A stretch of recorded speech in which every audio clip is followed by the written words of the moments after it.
Hi, my name is Kayla. So, it was the year 1996.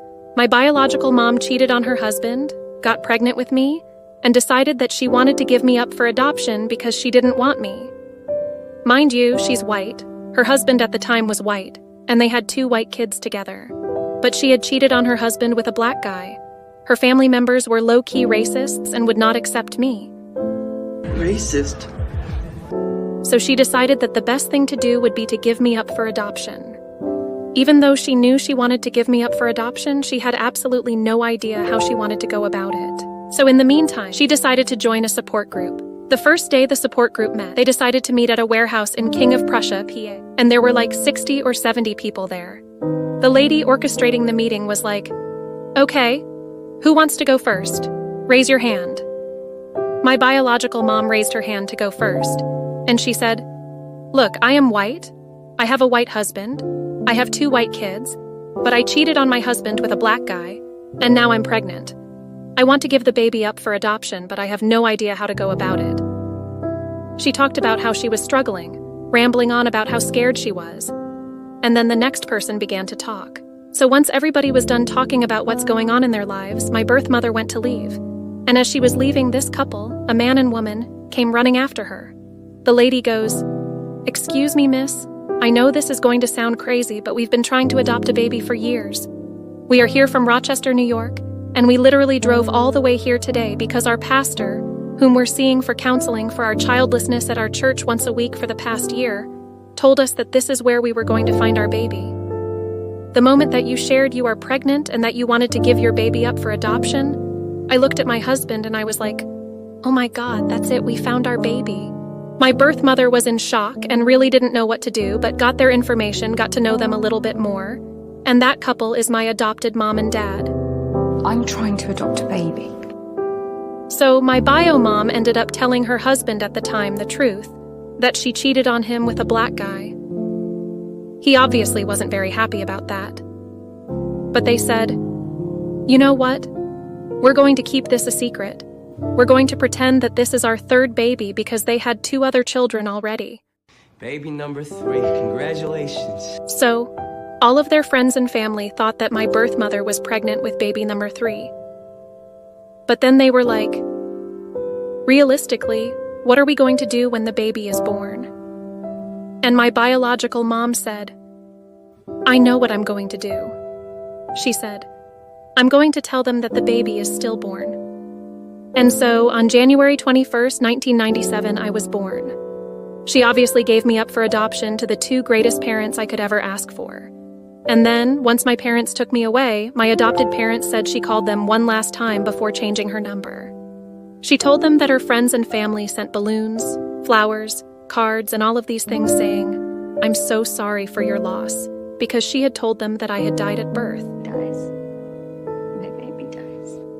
I didn't know any of this until the day before I turned 19. But the absolute craziest part about all of this is that my biological mother's family and friends have no idea to this day that I was born. I was adopted. Now, this is how I found and told my biological father that I was his daughter, The adoption agency. even though he had not much of an idea I existed. With the help of my fiancé, we ended up finding my biological dad on Facebook. He now lives in the city of Philadelphia, Pennsylvania. My biological mother had mentioned his name to my adopted parents while she was telling her sad cheating story. Thank goodness my adopted parents have a photographic memory and had written his name down as well. I typed in his name and all these different names popped up. The one I clicked on, for some reason I was like, this is him, this is it, 100%. I paid like $5 to get access to his phone number through the People Finders app. So I texted him and said, "Hi, is this Dave Marcus Jackson?" And he literally responds, "Who's asking?" And I was like, oh my God.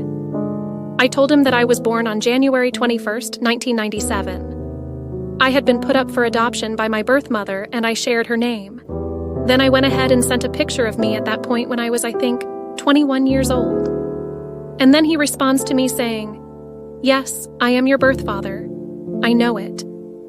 He showed me a picture of my mom and her name. My adopted parents confirmed this, and yes, I am Dave Marcus Jackson, he added. And I was like, oh my God, this is it. I finally found my biological father, and he said, This is a lot to process right now, but I would love to hop on Zoom to catch up with you in the next week or so. And I know within my heart you are my child, but we should do a DNA test to confirm, so when I break the news to my family, especially to my wife and your other siblings, there won't be any doubts. And I totally understood and respected that because, finding out that you have another kid is just kind of, mind-blowing to say the least. But what he told me on the Zoom call was insanely shocking. So my dad's mother had dreamt on the day of my birth that she had a female grandchild. Crazy, right? My dad is a middle child. He has 2 siblings, a brother and a sister. At that time, my dad only had 1 child, my older brother, and he was the first grandchild of my biological dad's mother. My bio dad told his best friend Earl about his mom's dream, and then his friend told him that he forgot to tell him the same week he heard some vital information from my bio mom's girlfriend. She stated that my bio mom confided in her and told her she was pregnant for my dad. My bio mom's girlfriend said she had to say something because my dad was a good friend and co-worker to both of them, and her conscience was keeping her up at night. Then my biological dad confronted my biological mom, but she denied it. There was nothing he could have done. My mom already gave me up for adoption, so there was no proof, only her girlfriend's words.